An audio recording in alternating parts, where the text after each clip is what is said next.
अस्सलाम वालेकुम बच्चों, आज पीर 3 अगस्त सन 2020। आज हम अपना नया सबक पढ़ने जा रहे हैं, सबक नंबर 8 शफीउद्दीन नैयर। तो आज मैं इसकी बुलंद खानी करूंगी, आप लोग गौर से सुनिए और फिर बाद में पढ़ने की कोशिश कीजिए। सबक नंबर 8 शफीउद्दीन नैयर।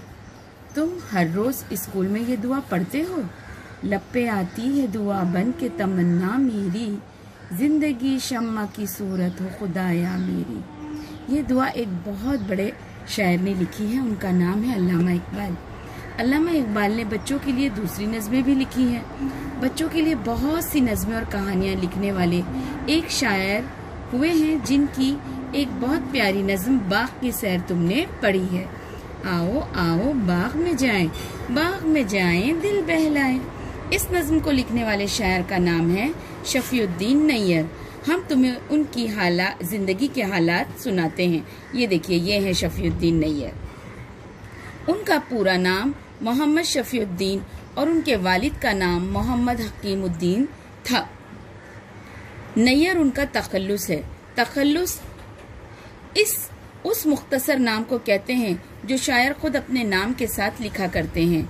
शफीउद्दीन नैयर अलीगढ़ के एक कस्बे अतरौली में सन 1903 में पैदा हुए। इब्तिदाई तालीम उन्होंने यहीं के एक दीनी मदरसे में हासिल की। वो 7 ही बरस के थे कि उनके वालिद का इंतकाल हो गया। उनकी वालिदा एक पढ़े लिखे खानदान से थी। उन्होंने तालीम हासिल करने के लिए अपने बेटे को एक रिश्तेदार के यहाँ अलीगढ़ भेज दिया।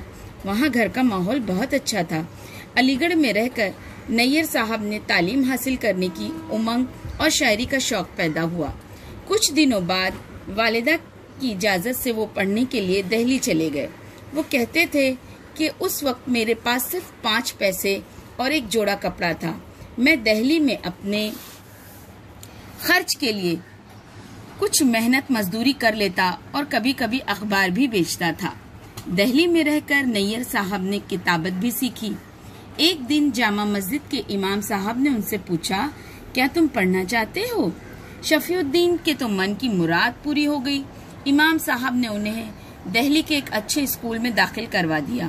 खूब मेहनत से पढ़ने की वजह से वो अपनी जमातों में पहले दर्जे से कामयाब होते। उनकी फीस माफ हो गई और उन्हें स्कॉलरशिप भी मिली।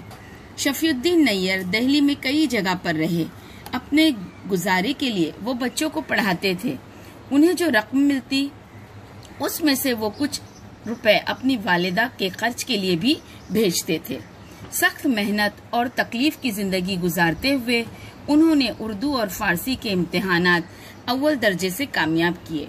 वो दिल्ली के एक स्कूल में मुदर्रिस हो गए। 65 बरस की उम्र तक वो उस स्कूल में पढ़ाते रहे। फिर उन्हें वजीफा मिल गया। शफीउद्दीन नैयर ऐसे शायर थे जिन्होंने सिर्फ बच्चों के लिए नज़में और कहानियां लिखी। उनकी नज़मों और कहानियों में भूत प्रेत और जिनों परियों की बातें नहीं होती थी। उन्होंने जो कुछ लिखा बच्चों की आदतों को संवारने और उन्हें नेक बनाने के लिए लिखा।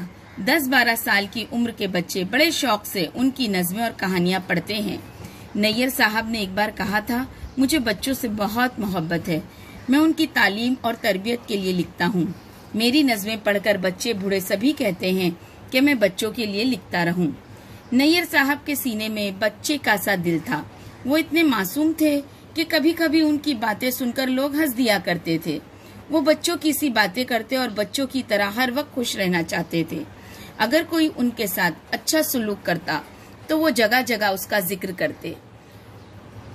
वो वक्त के बड़े पाबंद थे। एक बार उन्हें एक जलसे की सदारत के लिए जाना था।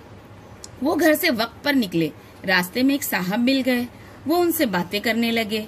बातों बातों में देर होने लगी, इसलिए नैयर साहब वहां से जलसेगाह की तरफ दौड़ते हुए गए।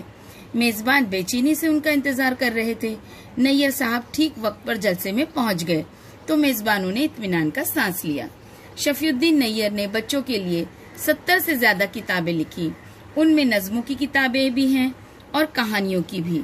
बच्चे आज भी बड़े शौक से ढूंढ ढूंढ कर उनकी किताबें पढ़ते और मजा लेते हैं। नैयर साहब के हालात से मालूम होता है कि इंसान मेहनत और लगन से इल्म हासिल करे तो एक अच्छा और कामयाब इंसान बन सकता है।